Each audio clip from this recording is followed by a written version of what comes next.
Well, ladies and gentlemen, welcome. I'm so pumped about you being with us on There's Always a Way podcast. And I'm also very, very grateful for this opportunity to introduce you to a man of God whose fingerprints are all over many denominations and all over hundreds of ministries and no telling how many thousands of lives. And I'm talking about Bill Hull. Bill is a proficient author. I've fallen in love with a trilogy of books that he has written, and it has absolutely made me look again at what leadership means, but most of all, to hear how he comes to those conclusions based on what he's learned about true discipleship. And if we're going to be effective leaders, obviously, first and foremost, we've got to be a true disciple ourselves. But this is quite a little debate that still goes on. Well, are we talking about making disciples, or are we trying to raise leaders? I know how I answer that, but I'm very anxious to hear from our guests. So Bill Hull, thank you. Bill, where are you at right now? Where do you reside? Jay, I live in Long Beach, California. Man. I've been out here for a long time in California since 1974. I've been in over 50 countries of the world, but I always come back here. It's my own personal Babylon. Thank you. Yeah, well, you took away my next line. I was going to say, well, man, how often do you get to visit America? But well, here in Babylon, we don't know like what the Israelites, to do. when they were being sent, and Jeremiah, sent that note to them and told them that, settle down, have families, pray for the benefit, and work for the benefit of the city. Yes, sir. And that's kind of sort of the way we look at it here. Somebody has to stay. No question. And we also know it's a truism. What happens in California in so many areas and arenas of our life happens in California, ends up making its way almost everywhere else. So it's a good place to have some people on the wall praying and proclaiming. Right now, it's not all that positive, but that'll turn around eventually, I believe. Bill, I read in your bio a phrase that really stunned me. It was a description of you, and it's a discipleship evangelist. And I was a full-time vocational evangelist for 50 years. I've pastored 6 years in my hometown in the midst of that. But so I'm usually introduced as an evangelist, unless it's a corporate setting or a high school, then I'm introduced various proper ways. But so when I read that phrase, a discipleship evangelist, man, that just stuck with me. Tell me about that. Well, that goes back to, I believe, the idea that the church in general, at least in the modern era, has decided to try many other things apart from making disciples. So what we talk about, and this will take some explanation, but I won't go into everything right now. Please. But right. Some people would do it. This is the decade of evangelism, or or they talk about leadership style, or technique, or testing, or gifts, and we go, prayer movements, revivalism, all of that. And while all of that has its place, I think the fountainhead for that is making disciples. And because we are told to make disciples, and who is Jesus talking about in Matthew 28? He's talking to disciples, people who are already disciples, and people misinterpret Matthew 28 often to mean that we need to be disciples, and then after an acceptable period of time, we can make disciples. But actually, Jesus was talking to his own followers, and he was just telling them, make disciples. And you have to make a lot of them, and you have to make a lot of new ones, and you're going to have to do it all over the world. And that was the impetus. And so the idea was, why have we forgotten this? Why is it that we're trying all these other things?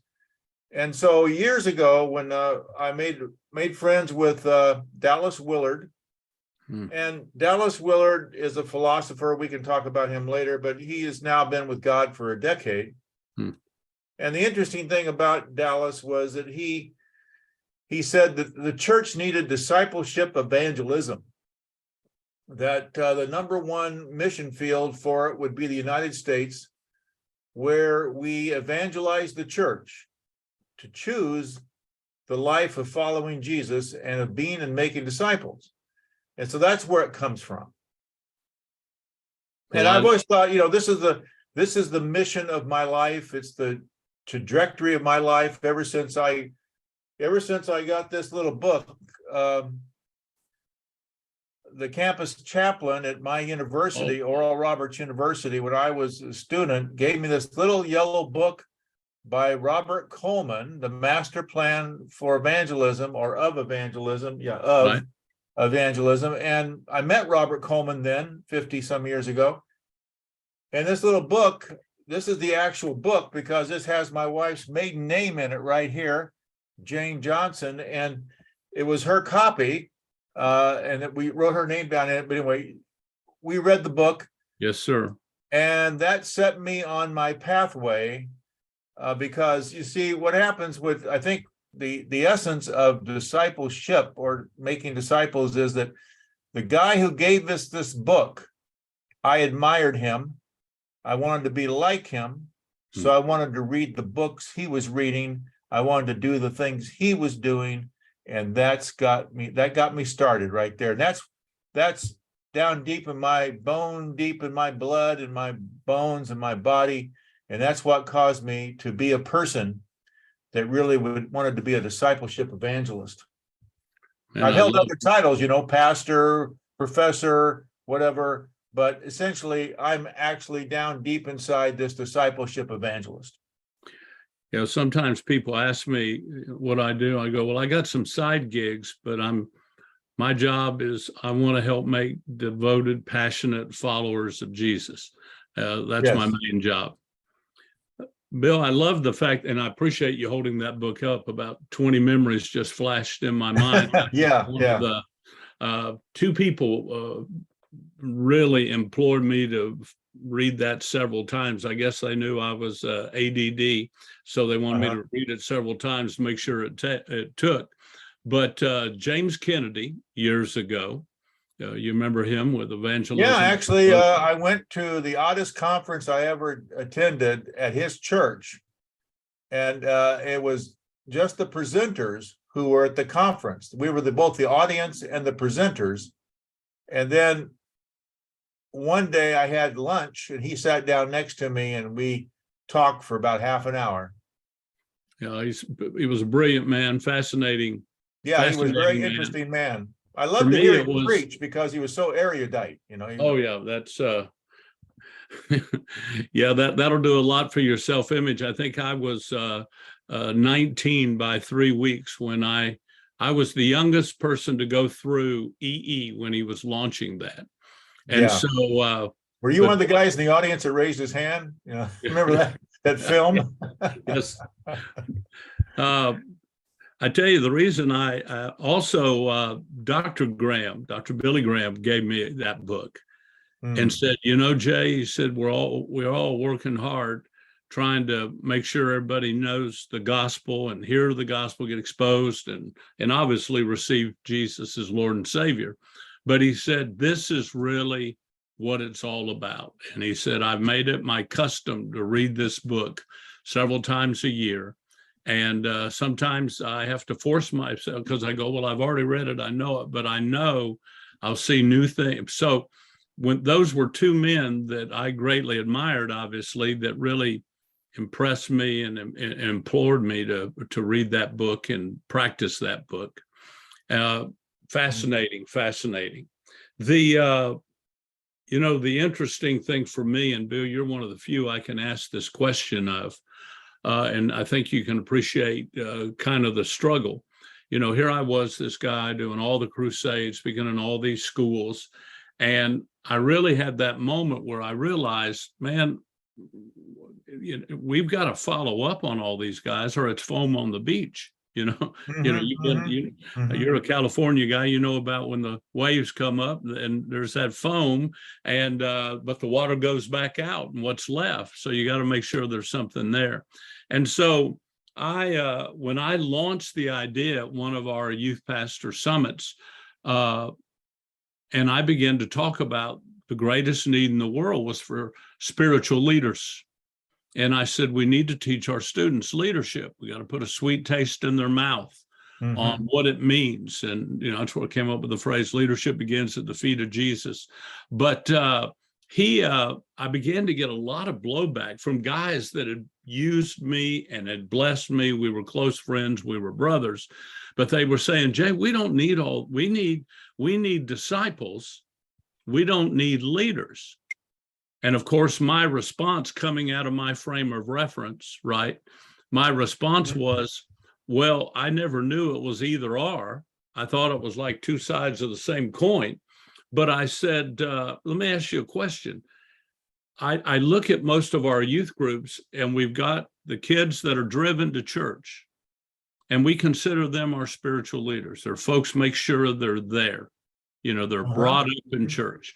But you got kids in your church that may show up once a month, but you don't realize he probably walked 4 miles to get there and had to wake himself up, get dressed and go, And then I said, but what good does it do us to have all these kids and they're filling out notebook after notebook, but she's on the cheerleading squad, but yet in the last 3 years, not one cheerleader's come to know, the Lord, or your first chair in band or whatever. So I said, I think we're both saying the same thing, but I said, we've got to get back to where there's some results, lasting, meaningful, lasting fruit. So that was kind of how I began this student leadership and how I began the journey. And, it's interesting that I know we all wanted the same thing and we're trying to figure out how to do it better. I soon learned I didn't want to be one of the new fads that you and I talked about when we first opened up today, one of those new trends, but I wanted to do what the book talked about because that's what changed my life. So it's been an interesting journey for me where I got way out over my skis on leadership.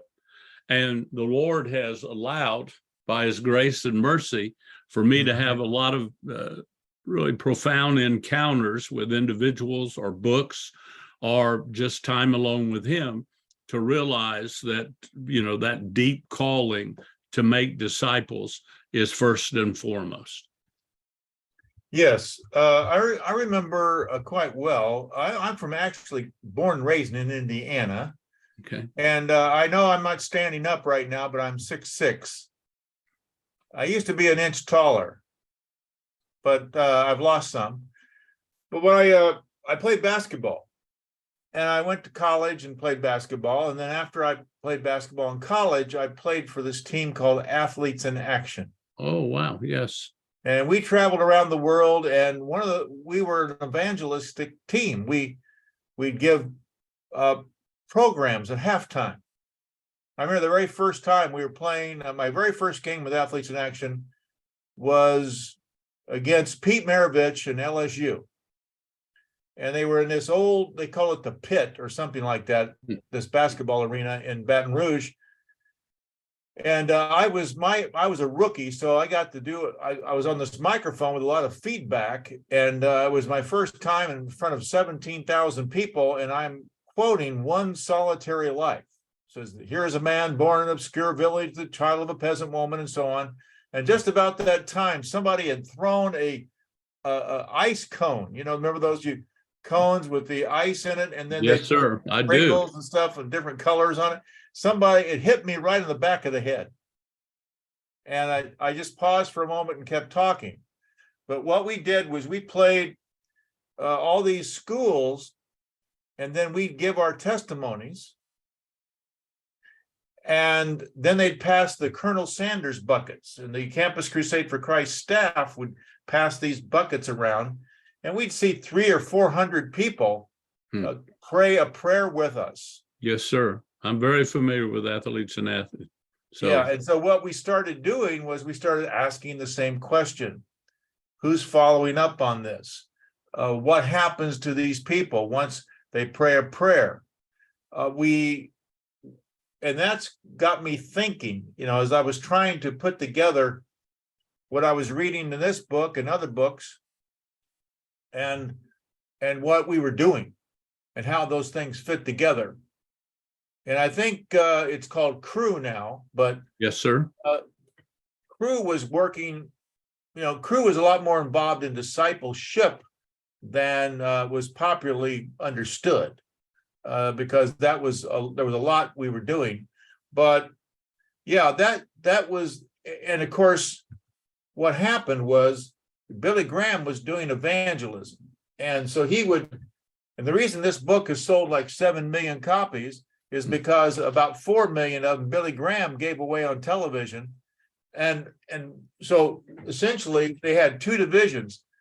Coleman and the Navigators would take responsibility for follow-up. And Billy Graham and his team were doing evangelism. So it was evangelism and discipleship. And these two were separated. And the gospel, instead of being the gospel and all that's in the gospels, was a formula. It became the plan of salvation, which is this extract out of the gospels and out of the New Testament. And it was confusing things like the gospel about Jesus and the gospel of Jesus, which I could get into later if you want. If not, we won't have to go there. Right. But the thing is that so the gospel became just this plan of salvation. So people were praying this prayer. They were putting their money, not their money, but their card into the bucket at the basketball game. And then they were taking it and they thought, oh, now I'm a Christian. And it may or may not have been that they were a Christian. Sure. But then they lived led them to believe that all that was necessary was this transaction, this prayer, and then they would become Christian. And that this somehow we had to solve this. And what we've been doing as a discipleship evangelist, and I think what you're talking about is bringing back together this plan of salvation and the gospel and making it what it is, that has the full impact of what it means to be saved and the fullness of life of Christ and being a follower of him. And once you were, when God saved us, he also called us. That's not two things, that's one thing. Yes, sir. So I'll stop there. No, fascinating. Well, with your permission, let me share a story. I've probably only shared this with 7 or 8 people in all these years, but you mentioned Pete Maravich. Yes. Not a bad basketball player, by the way. No, matter of fact, he was averaging 44 points a game, and I still think that's the record. And there's no 3-point shot and no clock, right, shot clock. Right. So he probably would have averaged 50 or more now, but he was a remarkable player. I played against him, and people say, "Did you guard Pete Maravich?" And I answer, "Well, I was in the general vicinity several times." I was on the floor. Yeah, because he would use 20 of those 50 seconds dribbling, as you well know. Yeah. He was. But he and I spoke on a program, Louisiana.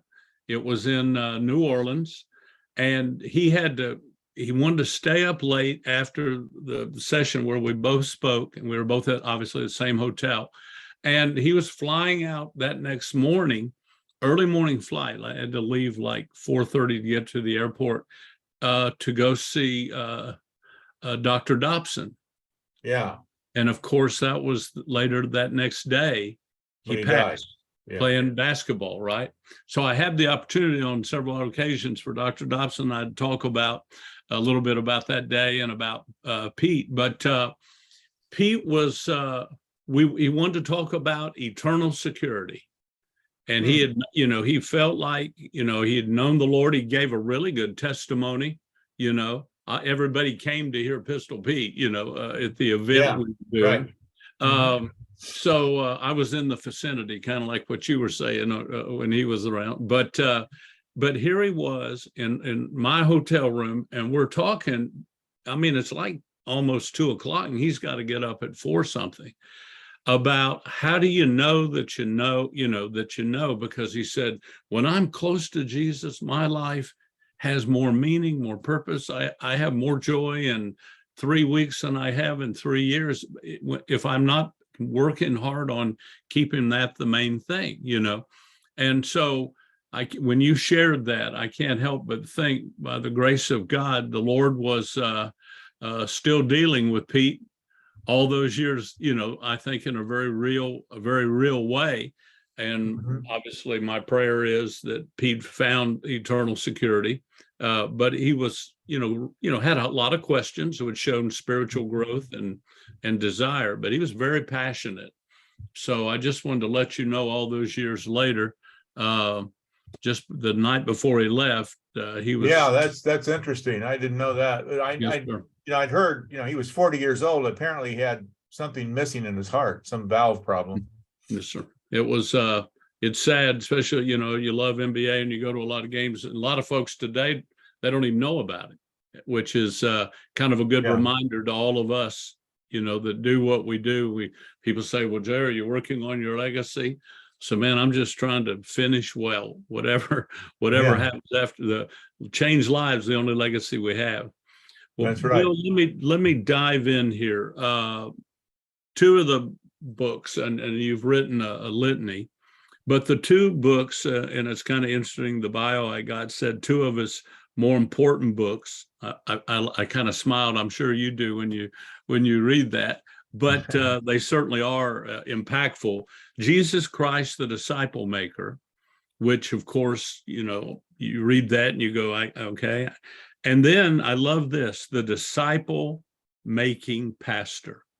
In both of those books. So, we become disciples and but then the fact that I really want to hone in on this, you made obviously wrote the book on it, but really just was reminding pastors that whatever else we do, if we don't get this right, we're really not fulfilling the call of a pastor.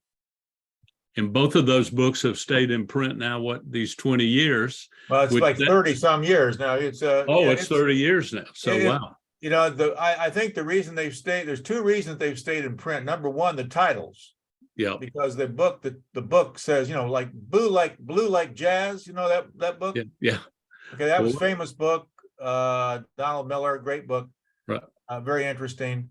I had no idea what that meant. Right. Now, if you have a book, Disciple Making Pastor, people know what that means. Yes, sir. I think that's one of the reasons. The other reason is that it's a continual need that pastors feel. I think that's the other reason. Yes, sir. Well, you began this journey, and thank you for sharing some of those steps, in this lifetime of discipleship. But I wanted to ask you, what has been today, as you look, and I know you still are involved on colleges and with colleges and trying to encourage this generation, but what do you see today that's profoundly different from what you encountered several times during your ministry, your life? Is there anything about pastoring today that is a unique challenge to being the discipleship making pastor? Is there, Oh, yes. Yeah. Wow, that's a big question. Yes, I think probably I could describe it this way. Years and years ago, Rick Warren, I think it was Rick Warren, who said, you at the core of your church, you got the core, then you have the committed, then you have the congregation, and then you have the crowd, and then, I don't know, there was one other one, but started with a C. And I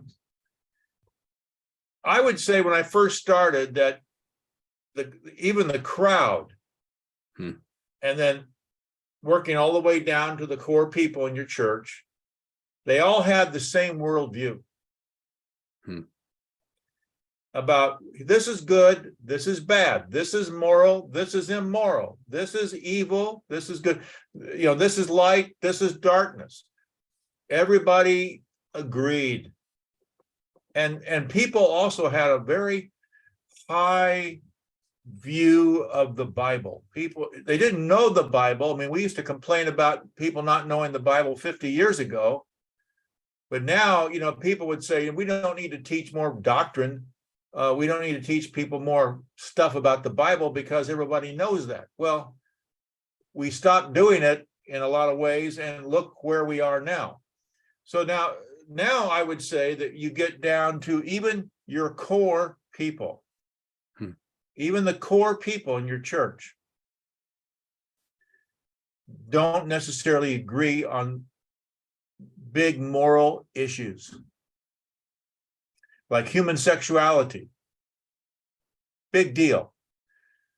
And so a pastor can be speaking from the Bible and be exegeting passages out of the Bible and just plainly say what's in the Bible, and it can create crisis in his church.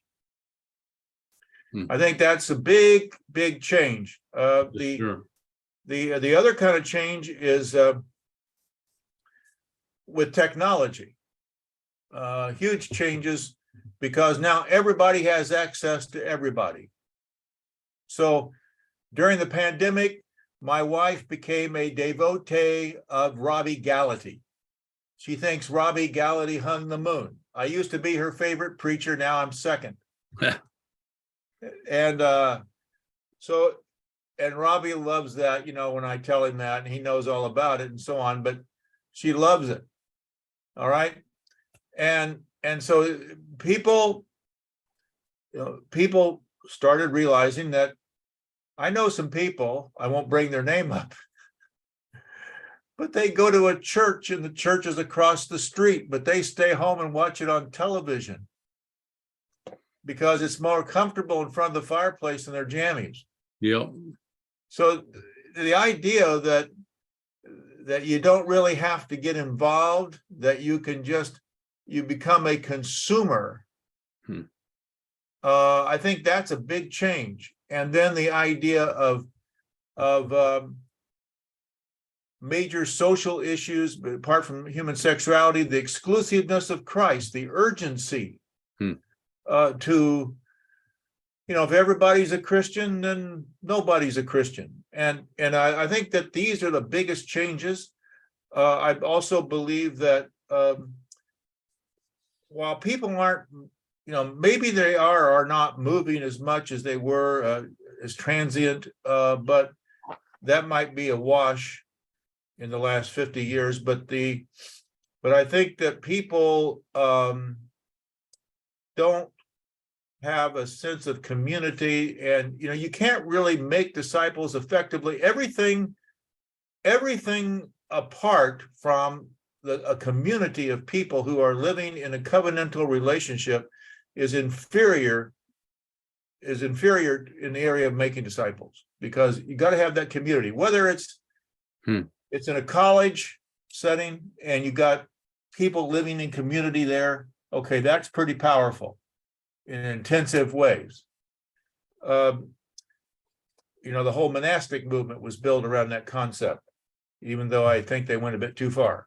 But so those are some of the big changes, I think, cultural changes that I see. And I go to church not far from here, and my pastor, I pray for him and I encourage him and I never criticize him. I don't want to be his problem.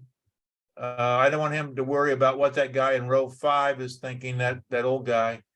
I really want, because his job is very difficult and challenging right now. No question. Those are some of the cultural changes. Yes, sir. I think that the other one is maybe just, this is kind of like a cafeteria here of thoughts. Yes, sir. Right. But I think one of them also is, how do you preach to this generation? And I think there's a lot of pressures on people and schools of thought about what's really relevant. And I think what is actually happening is the 1% of the most successful pastors are defining success, and then the other 99% are trying to figure out how to be as successful as them, which is a fool's errand. But I just think that it's a very difficult time for how to when I get up there, there's one group of people in this world right now that have the freedom to stand up and speak the truth, and they're our last line of defense, and that's the pastor. In storefronts and cathedrals and all kinds of things in between, every Sunday there are millions of people who get together and they sit there and they wait, because they're hoping that this guy has been in reading the Bible during the week, and he may have found something that might be helpful to me today. And I think that's very powerful, very important. No question. I love the way thank you for allowing me to drive by at 80 miles an hour and say, hey, what do you think about this?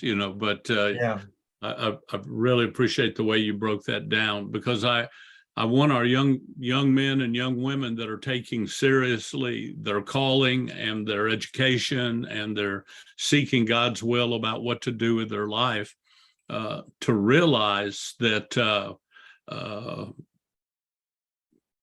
we're playing games while the world plays for keeps. And when we really get serious about what it is we are to do, I found the Lord is more than takes care of all these other needs and all these other, opportunities. I mean, the Lord gives us an overflowing, abundant life. But it wasn't until, the verse changed my life, Matthew 6:33, seek him first, his kingdom and his righteousness, and all this other stuff will be added to you. Right. And all the other stuff is, I think because that's right in the heart of the Sermon on the Mount, but it deals with everything from soup to nuts. So we're trying to, we want to have this, we want to be that person, we want to meet these 22 needs. But if I get that one thing right in my life, if I seek him first, and who he is and his kingdom and his righteousness, all this other stuff's going to fall into place. And I might say, Jay, that a lot of the things I've been talking about today, I write about in my Substack column, and it's called No Longer a Bystander. Right. I one of them a week comes out, and people can subscribe. They can free, or they can also support it. Yeah, support it if they like. But that's on BillHallSubstack.com. No Longer a Bystander. Well, thank you for that. Sure. What a great resource, because we have a lot of bystanders. Yeah, I didn't want to be a bystander anymore. I stayed in my lane for all these years. Yes, sir. And I wanted to, because it seemed like, I was standing on the platform of a train station, and the train left town, and that was the culture. And I'm standing back here with my Bible in my hand, and what happened? And so I want to say, I don't want to be the bystander anymore. The book, The Christian Leader, is a very profound and candid assessment of where we are and where we need to go. And so I'm very excited about this book being part of our curriculum, being a must-read, a textbook, if you will, on authentic leadership. And so I wanted to ask you just a couple questions. I was captivated by the title, first chapter, The Rehabilitation of Christian Leaders. Yes. Well, I think the way I started off was we need to be, the culture is toxic, and we need to be rehabbed out of these toxics. About the culture is to me, it's like an IV, a poison IV. Yes, sir. That's in it's drip, drip, drip, drip, and just a little bit more every day. Yes, sir. And I think that's what's happening to our young people. It's what's happening to everyone, is we're being conditioned by it. And with recent revelations about how people use these platforms, I think that it's really devious the way that it all is. There's a deviance and a sinisterness behind it all. And we all know where that originates. Yes, sir. And with Lucifer. And so I think that that's what we're dealing with. So to rehab means I need to detox and then to reframe, rethink, reform my thoughts. And essentially, I guess the short course would be there's a better way to lead. And Jesus is a great example of this, of how he led. And by letting go of some of these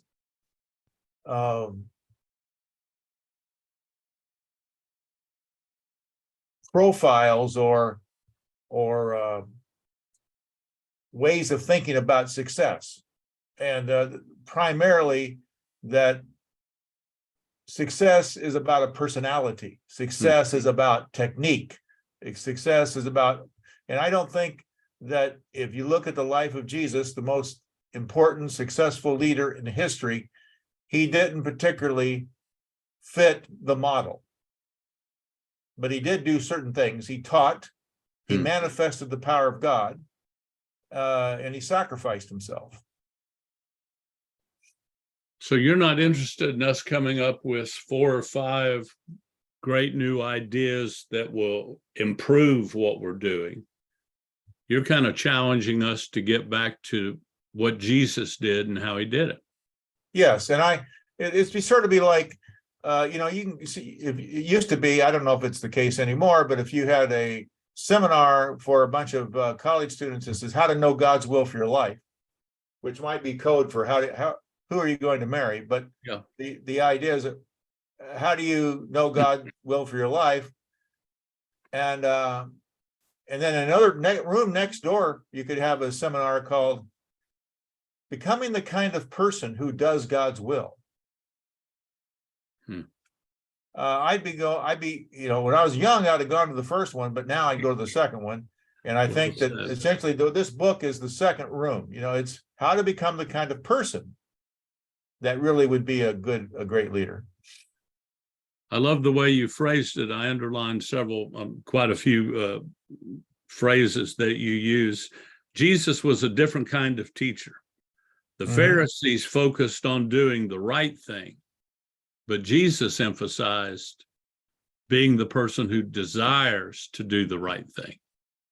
Right. And I thought that just said it so well. He taught us not just the importance of doing good, but how to be good. Yeah. Who is a good person? Kind of what is a good life? Who is a good person? And, there's a family in our church that had one son, naturally, and then they adopted two girls and three daughters. 2 of them were essentially abandoned, and the third one was special needs. I mean, serious special needs. And we watched that family for like 15 to 18 years raise those kids. And to me, that was this example of spiritual greatness. Just watching it. I love that. My son-in-law and daughter just adopted 2 years ago 3 siblings whose mother died, and 3 different fathers. And so they had 3 of the most beautiful children in the world. And now we got 6 beautiful children. But people ask me about, what do I think a great leader is, or who do I look up to? And I would have to say their example and what all they go through and the sacrifices and why they do it. why they've sacrificed a lot of things for themselves right now, because he's quite gifted, and but he rearranges his schedule, and what they get all goes to put out a lot of emotional and physical challenges and fires in the lives of those young people. So I echo what you're saying. Oftentimes I'll be around a woman who will say, "Oh, I'm just a mother. I'm just a housewife." And I will correct them. And I'll say, "Don't say that about the most important job in the world." I said, because God, the family carries morality, and it is the carrier of moral values and these treasured truths of life.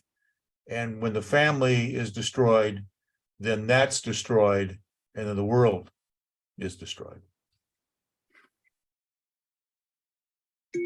No question. We don't hear a lot of seminars on those. No, no. It's not the flavor of the month. That's correct. But it is manna from heaven, I believe. Well, yeah, go ahead. I mean, I'm sure you have some questions here. Well, I just several on my team and staff, I'd read them this, read them that, and they'd go, your phrase, and I love the way you talked about the drip, drip, drip of this culture. But why are Christian leaders addicted to secular leadership? And I had several of them ask me that question. And I said, well, I'm going to defer to my good friend, Bill Hull, on that. But Bill, what is that where, you really make a strong case for that? If we're not careful, even with the best of motives, we can be addicted to secular leadership and secular tools and shortcuts, if you will. Oh, it's like a drug. Success is. And you can feel the power, coursing through your veins. When you're up in front of a large group of people, and you're speaking, and you know that they're eating out of your hand, and you know that you have this great sense of power and accomplishment, and people take you into the green room, and they pick you up in a special car, and they take you to the airport and back to your hotel, and they give you a basket of fruit, and pretty soon you're a celebrity, and you get addicted to it because, hey, this is fun. This is great. And you begin to think of yourself as that person, and you become actually somebody else. And then you get hooked on what I call Christian pornography, which is the celebrity and the celebration of people who have gifts that are appealing to large groups of people.